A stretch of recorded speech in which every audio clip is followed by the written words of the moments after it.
नमस्कार, मैं गौरी वर्मा आप सभी का स्वागत करती हूँ। देख रहे हैं आप सी न्यूज भारत। वक्त है मध्य प्रदेश छत्तीसगढ़ बुलेटिन का। यहाँ बात होगी दुर्ग की। यहाँ तापमान में गिरावट होते ही पक्षियों का झुंड नजर आया। चर्चा होगी टीकमगढ़ की, जहाँ नवीन आपराधिक अधिनियम जागरूकता कार्यक्रम का आयोजन किया गया। तमाम खबरों पर विस्तार से करेंगे चर्चा। खबर छत्तीसगढ़ दुर्ग से है, जहां बीते 24 घंटे में जिले में 3.4 मिलीमीटर पानी बरसा है। दिन व रात में एक जैसी नमी बनी हुई है। मौसम विभाग के अनुसार मंगलवार को गरज चमक व अंधड़ के साथ तेज बारिश की संभावना हो सकती है। लगातार हो रही बूंदाबांदी व बारिश के बाद जिलों में तापमान में गिरावट हो रही है। मौसम विभाग ने सोमवार को जिले का अधिकतम तापमान 29.2 डिग्री सेल्सियस और न्यूनतम तापमान 24.4 डिग्री सेल्सियस दर्ज किया है। वहीं अगर बात करें समय से पहले मानसून के आने की, तो कोटे से कम बारिश हुई है। मौसम विभाग के अनुसार इस बार मानसून प्रदेश में निर्धारित समय से 5 दिन पहले आया। ऐसे में जिले की बारिश के कोटे से अधिक बारिश होनी चाहिए, लेकिन मानसून कमजोर स्थिति होने के नाते अब तक कोटे से 48% कम बारिश हुई है, क्योंकि 1 जून से 1 जुलाई तक जिले में 209.8 मिलीमीटर बारिश होनी चाहिए थी, लेकिन अब तक सिर्फ 108.01 मिलीमीटर बारिश हो पाई है। दुर्ग छत्तीसगढ़ से सी न्यूज संवाददाता लोकेश साहू की रिपोर्ट। छत्तीसगढ़ में इस बार सबसे भीषण गर्मी की मार पड़ी। नदी नाले सभी सूख चुके थे और सबसे ज्यादा हाल बेहाल पशु पक्षियों का रहा। किंतु बारिश का सीजन लगते ही पक्षियों का झुंड नजर आने लगा है। जी हाँ, हम बात कर रहे हैं दुर्ग की, जहां शिवनाथ नदी में पक्षियों का बड़ा झुंड नजर आया। बात करें प्रवासी पक्षियों की, तो अधिक गर्मी, बारिश, सर्दी से बचने के लिए भी पक्षी प्रवास करते हैं। भोजन और पानी के अभाव में एक जगह से दूसरी जगह जाते हैं। ये प्रवास मौसमी होते हैं। आपको बता दें कि भारत में हर साल दुनिया भर से विभिन्न प्रजाति के प्रवासी पक्षी पहुंचते हैं। ये जीव बेहतर वातावरण की तलाश में इस जगह से दूसरी जगह सरवाइव करते हैं। दुर्ग छत्तीसगढ़ से सी न्यूज संवाददाता लोकेश साहू की रिपोर्ट।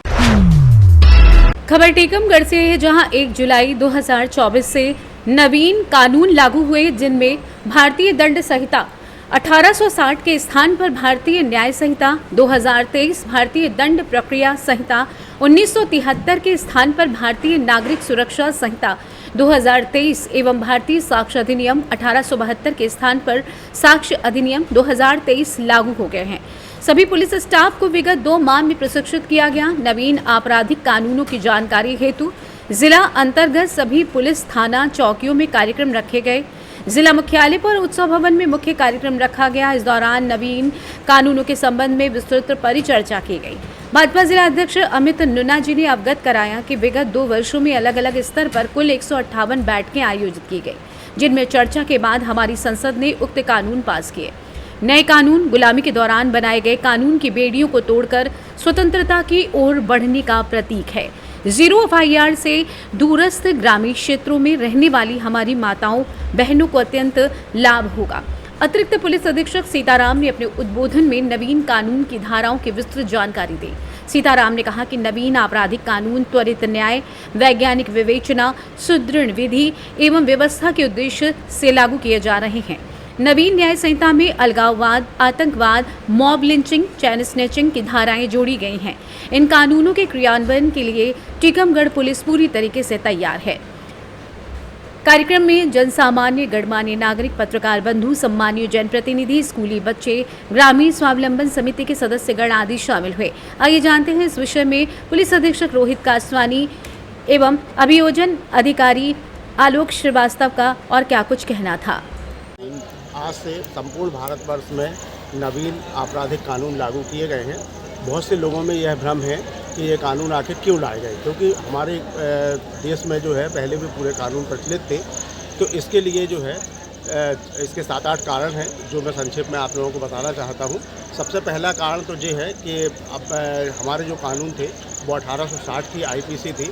1860 की IPC में उस समय के सिनेरियो में जो अपराध होते थे और आज अपराध करने के जो तरीके हैं उनमें बहुत परिवर्तन आया है।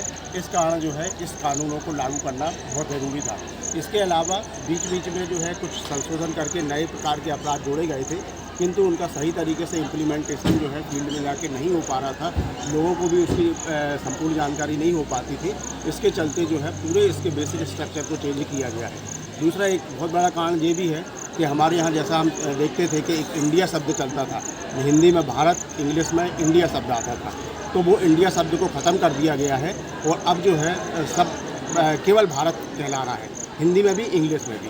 तो हमारा जो कानून था वो भारतीय दंड संहिता हिंदी में कहलाता था और इंग्लिश में उसका नाम हो जाता था इंडियन पेनल कोड। तो अब जो है क्योंकि इंडिया शब्द हटा दिया है, इसलिए उसके लिए जो है एक भारतीय न्याय संहिता लाई गई है। आईपीसी की जगह पे भारतीय दंड संहिता की जगह भारतीय न्याय संहिता है। इसी तरीके से जो दंड प्रक्रिया संहिता थी, दंड प्रक्रिया संहिता की जगह पे भारतीय नागरिक सुरक्षा संहिता लाई गई है, जो प्रोसीजरल लॉ है, जिसको कोर्ट और पुलिस जो है उसको इम्प्लीमेंट करेगी और आईपीसी के तहत जो है अपराध रजिस्टर्ड करके उनमें कार्रवाई होगी। इसी तरीके से इंडियन एविडेंस एक्ट है, तो उसका भी नाम चेंज कर दिया गया है, वो भारतीय साक्ष्य अधिनियम हो गया है। तो इस प्रकार से जो है ये सारी चीज़ें चेंज की गई है। उसके अलावा जैसा कि हम अपने बचपन से सुनते आए हैं कि हमारा देश जो है विकासशील देश है, विकासशील देश है। अब सने सने हमारा देश जो है विकसित देश की श्रेणी में आ रहा है। विकसित देश की श्रेणी में आने में जब हम इंटरनेशनल सिनेरियो में बात करेंगे तो सबसे पहली चीज़ ये आती है कि आपके यहाँ का कानून तो अपना है ही नहीं, आपका अपना कानून है नहीं, वो कानून जो भी है वो आपका बहुत पुराना कानून है, तो उस कानून को भी चेंज करना बहुत ज़रूरी था। तो ये इस तरीके से जो है कुछ कारण हैं, इनके कारण जो है पूरे कानून को चेंज किया गया है। और दूसरा जो है कई बार अपराधी इन पुराने कानूनों से बच के निकल जाते थे और उनको पर्याप्त रूप से सम्यक रूप से सजाएं नहीं हो पाती थी। तो उस दिशा में भी जो है ये कानून जो है विक्टिम फ्रेंडली है। इस कानून के तहत जो है पीड़ित को न्याय की ज़रूरत होती है। इस कारण इन कानूनों का नाम दंड नहीं है, न्याय है, क्योंकि न्याय की उसको सबसे ज़्यादा ज़रूरत है जो अपराध से पीड़ित व्यक्ति है। तो इस दिशा में भी इनका नाम भी चेंज किया गया है और उसमें प्रोविजंस भी नए नए जोड़े गए हैं। इसके अलावा कई बार ऐसा होता था, हम लोग सुनते आते थे कि कोर्ट में पेशी मिलती रहती है। तो जो एक तरीके से स्टेट गवर्नमेंट का, सेंट्रल गवर्नमेंट का एक सिटीजन चार्टर होता था कि इतने समय में जो है आपका ये चीज़ हो जाएगी, ये चीज़ हो जाना चाहिए।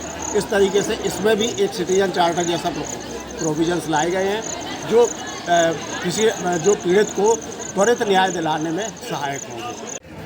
आज दिनांक 1 जुलाई से 3 नवीन आपराधिक कानून लागू हुए हैं। इसमें अब हमारा देश दंड आधारित कानूनों से न्याय आधारित कानूनों की तरफ बढ़ रहा है। इसमें हम न्याय व त्वरित न्याय के लिए अग्रसर हैं। हम चाह रहे हैं कि इसमें नागरिकों केंद्रित जो हमारे कानून हैं उनको आज से लागू कराया जा रहा है। इसमें कुछ नए प्रावधान जो नागरिकों के लिए फ़ायदेमंद है वो निम्नलिखित है। जैसे पहला है 0 FIR का। अब कोई भी व्यक्ति चाहे वो कहीं भी है, किसी थाने का कार्यक्षेत्र है या नहीं, व्यक्ति के साथ अगर अपराध एक थाने में घटित हुआ है तो भी वो अपने थाने में जाकर FIR करा सकता है और वह FIR उसके संबंधित थाने में जहां अपराध हुआ है वह ट्रांसफ़र हो जाएगी। दूसरा प्रावधान है E-FIR का प्रावधान लाया गया है। व्यक्ति यदि कहीं व्यस्त है और नहीं आ सकता है तो वह अपनी शिकायत सिटीजन पोर्टल पर दर्ज करा सकता है। वहाँ पर उसकी सिटीजन पोर्टल के माध्यम से E-FIR लिखी जाएगी और 3 दिन में वह आकर अपनी FIR पर साइन कर उसकी प्रति ले सकता है। इसी प्रकार साक्षी संरक्षण योजना लाई गई है ताकि साक्षियों की सुरक्षा और साक्षियों को कोई दिक्कत ना हो, इसका ध्यान रखा जाए। पुलिस की जो प्रत्येक कार्रवाई है उसकी वीडियोग्राफी, फोटोग्राफी की जाएगी। इसके नए प्रावधान लाए गए हैं।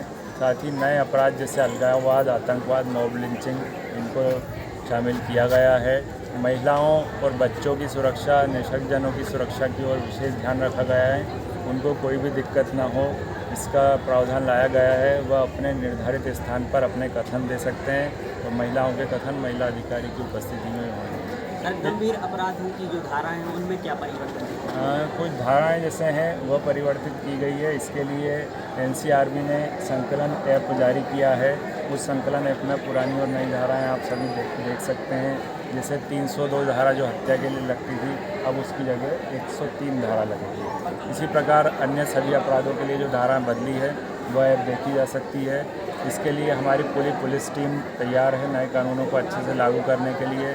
सभी की पिछले 2 महीने से ट्रेनिंग भी चल रही थी और साथ ही हम प्रत्येक थाने पर नई धाराओं और पुरानी धाराओं के फ्लैग्स और बैनर भी लगा रहे हैं ताकि जनमानस को कोई दिक्कत ना हो। और हमारा कंट्रोल रूम भी 24 घंटे एक्टिव रहेगा। वहाँ भी हम उन धाराओं के पोस्टर लगा रहे हैं ताकि यदि किसी को दिक्कत हो तो वो कंट्रोल रूम से भी पूछ सकता है। और जो नए कानून हैं उसकी जागरूकता के लिए हमने आज यहाँ टीकमगढ़ में उत्सव भवन में कार्यक्रम रखा है। इसी तरह के कार्यक्रम प्रत्येक थाने क्षेत्र में आज रखे गए हैं, जिसमें सभी जनप्रतिनिधि, जनमानस, नागरिकगण, मीडिया के बंधु, हमारे रिटायर्ड पुलिसकर्मी, सभी विभागों के अधिकारी कर्मचारी, सभी लोग इसका में भाग ले रहे हैं और नए कानूनों के बारे में अपने विचार हैं उनको साझा कर रहे हैं। इस तरह के जागरूकता कार्यक्रम सभी गांवों में चलाए जा रहे हैं। सभी थानों को निर्देशित किया है, चौकियों को निर्देशित किया है कि वह अपने क्षेत्र के bus stand, railway station, school, college, गांवों में जाकर इन टीकमगढ़ से सी न्यूज़ संवाददाता राजेंद्र श्रीवास्तव की रिपोर्ट। फिलहाल के लिए बुलेटिन में बस इतना ही। देश दुनिया की बड़ी खबरों के लिए बने रहिए सी न्यूज़ भारत के साथ।